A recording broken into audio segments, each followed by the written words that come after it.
बाजार समितीत नाशवंत माल विक्रीसाठी येतो, त्यामुळे शेतकऱ्यांना फटका बसतो। त्यामुळे कोणतीही पूर्वकल्पना न देता संपावर गेल्यास हमालांचा परवाना रद्द करण्यात येईल। संप करण्यापूर्वी 48 तास अगोदर बाजार समितीला कळविणे आवश्यक आहे, अशा सूचना देण्यात आल्या। गुरुवारी आणि शुक्रवारी सोलापूर बाजार समितीतील हमाल संपावर गेल्यामुळे कांदा लिलाव बंद ठेवण्याचा निर्णय घ्यावा लागला। त्यामुळे कोट्यावधींची उलाढाल ठप्प राहिली होती। शनिवार सकाळपासून हमाल कामावर रुजू झाले, कांदा भरण्यास सुरुवात केली। त्यानंतर दुपारी प्रशासक मोहन निंबाळकर यांच्यासोबत व्यापारी हमालांची बैठक झाली।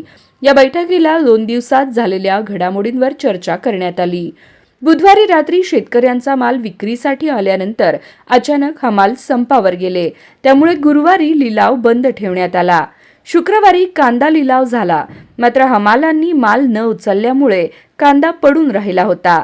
त्यामुळे व्यापारी खरेदीदारांना त्रास झाला। यावर कायमस्वरूपी तोडगा काढण्याची मागणी व्यापाऱ्यांनी केली आहे।